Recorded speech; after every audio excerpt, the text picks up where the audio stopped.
Winter, 1703. Snow falls silently over Edo, the capital of Japan. In the darkness before dawn, 47 men move through the streets like ghosts. They wear matching black Haiori jackets. They carry swords, and they have one purpose: revenge. Tonight, they will attack the fortress mansion of the most powerful man in Japan. Tonight, they will complete a mission 2 years in the making. Tonight, they will restore their honor. And tomorrow, they will all die. This is the true story of the 47 Ronin, the greatest act of loyalty and vengeance in Japanese history. To understand this story, we must go back 2 years, to March 14th, 1701, to the Edo castle of Shogun Tsunechoshi Tokugawa, the most powerful man in all of Japan. The occasion was a ceremony to receive imperial envoys from Kyoto. It was a grand affair, requiring precise protocol and flawless execution.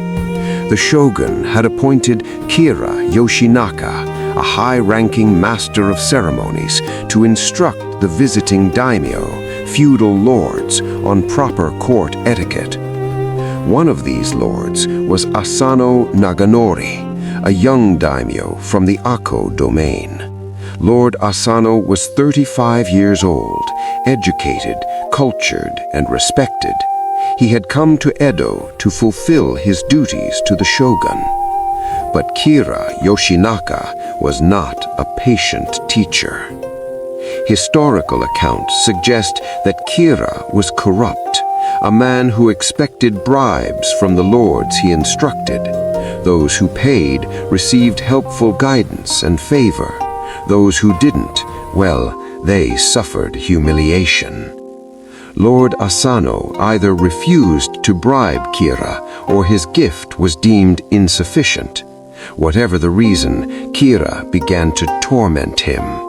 In front of other nobles, Kira mocked Asano's clothing, criticized his manners, and gave him deliberately incorrect instructions, setting him up for public embarrassment. For days, Asano endured these insults. He was a samurai. He was trained in patience and self-control. But on March 14th, something inside him broke. During preparations for the ceremony, Kira delivered one insult too many. The exact words are lost to history, but they were devastating enough that Lord Asano, a man of discipline and honor, did the unthinkable. He drew his sword. Inside Edo Castle, in the presence of the shogun, Asano lunged at Kira, slashing twice. The first strike cut across his face. The second struck his shoulder. Kira fell, bleeding but alive. Guards immediately restrained Asano before he could finish what he'd started. In that moment, Lord Asano's fate was sealed. Drawing a sword in Edo Castle was the gravest of crimes, a violation of the shogun's peace. The punishment was death, but not just any death. Lord Asano would order to commit seppuku, ritual suicide, the only honorable end for a samurai who had disgraced himself. The shogun's judgment was swift and brutal. That same day, Lord Asano was ordered to commit seppuku. He would die with honor, but he would die. And his domain, Ako, would be abolished. His castle would be confiscated. His samurai would be dismissed. His family line would be erased. This was the way of Bushido. This was the law of the shogun. But here's what enraged Asano's samurai. Kira Yoshinaka received no punishment at all.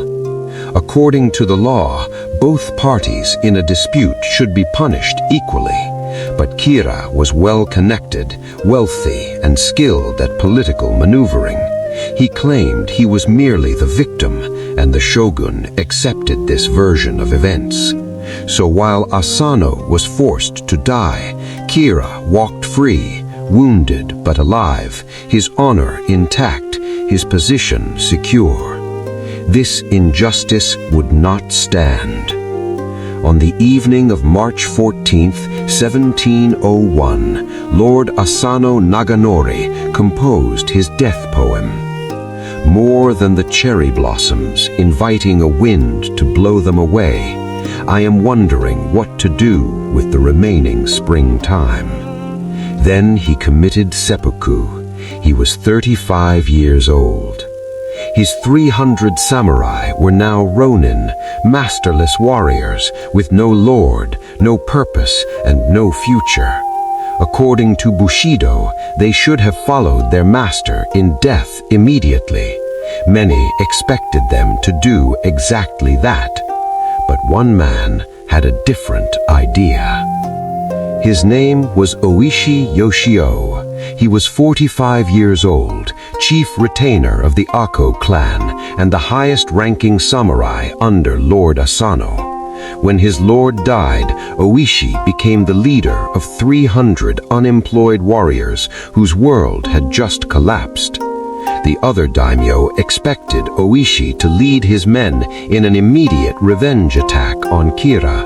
It's what honor demanded, it's what Bushido required. But Oishi was smarter than that. Kira knew revenge was coming. His mansion was fortified. His guards were on high alert. A direct assault would fail, and the Ronin would die having accomplished nothing. Their lord's death would remain unavenged. So Oishi did something brilliant, something patient, something that would take 2 years to complete. He pretended to give up. Oishi divorced his wife to protect her from what was coming. He sent her and her children away. Then he moved to Kyoto and became a regular at brothels and sake houses. He drank, he gambled, he hired courtesans. He acted like a man who had abandoned all honor.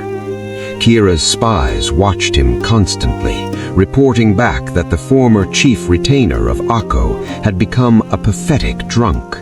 One night, a Satsuma samurai saw Oishi passed out in an alley and spit on him in disgust, saying, "You're not fit to be called a samurai." Kira began to relax.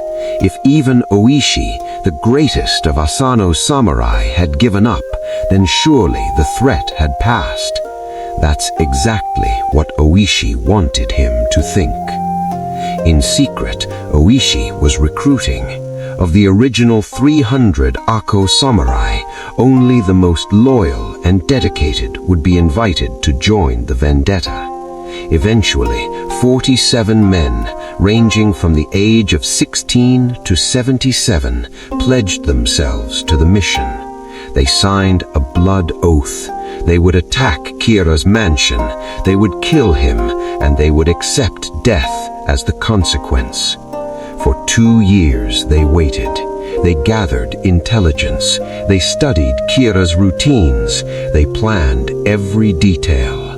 And when Kira finally let his guard down, they struck. December 14th, 1702. Nearly 2 years after Lord Asano's death, snow falls heavily over Edo. Kira Yoshinaka is celebrating his 61st birthday. He has survived. The threat from Ako has passed. His mansion, though still well guarded, is no longer on high alert. Tonight, he sleeps peacefully. He shouldn't. At 4 a.m., the 47 Ronin split into 2 groups. One would attack the front gate, the other would scale the rear walls. They carried drums to signal each other, whistles to coordinate movements, and a wooden mallet to break through doors.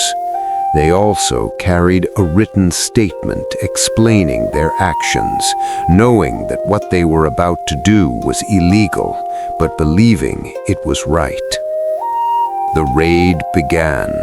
The front gate exploded inward under the force of their battering ram. Guards scrambled to respond, but the Ronin were already inside, moving with precision like a military operation. Simultaneously, the second team scaled the mansion's rear walls, ropes and grappling hooks carrying them silently over defenses that had grown complacent. Kira's guards fought bravely, but they were unprepared. The Ronin moved with precision, every man knowing his role, every action coordinated. They overwhelmed the outer defenses quickly, then swept through the mansion, searching every room. But Kira was nowhere to be found. The Ronin searched desperately. Had Kira escaped? Was their entire mission a failure? Panic began to set in. Then one of them noticed something, a hidden courtyard, accessible only through a concealed door. And there, huddled in a shed for storing charcoal, they found him. Kira Yoshinaka, the man who had humiliated their lord, the man whose cruelty had destroyed everything, was hiding like a rat. Oshishi approached him calmly. He explained who they were and why they had come. He offered Kira the chance to die with honor, to commit seppuku as Lord Asano had done. Kira refused. He begged for his life. So they killed him with the same dagger Lord Asano had used to commit seppuku. The raid was over in 2 hours. 2 of Kira's guards were killed. The rest surrendered. Not a single one of the 47 Ronin died. They had succeeded. Their lord was avenged. Now came the hardest part, accepting the consequences. The Ronin washed Kira's head in a well. They placed it in a bucket. Then they marched, all 47 of them, 6 miles across Edo to Sengakuji Temple, where Lord Asano was buried. It was morning now. The city was waking up, and as the Ronin marched through the streets, something extraordinary happened. People came out to watch, and instead of horror or fear, they showed respect. Commoners bowed. Merchants offered them food and drink. Even samurai from other clans showed their respect. The 47 Ronin had violated the shogun's law, yes, but they had upheld something deeper, something more fundamental. They had upheld Bushido. They had proven that loyalty, honor, and duty still meant something in a world increasingly governed by politics and money. When they reached Sengakuji Temple, they placed Kira's head on Lord Asano's grave. They burned incense, they prayed, and then they turned themselves in to the authorities. The shogunate faced an impossible dilemma. The Ronin had broken the law. They had committed murder and assault. The punishment should be death, but they had also become heroes. The common people loved them. Intellectuals debated their actions in tea houses. Even samurai from other clans praised their loyalty. To execute them would cause public outrage, but to pardon them would undermine the shogun's authority. For 2 months the shogunate debated. Finally, a compromise was reached. The Ronin would be allowed to die with honor. They would commit seppuku, just as their lord had done.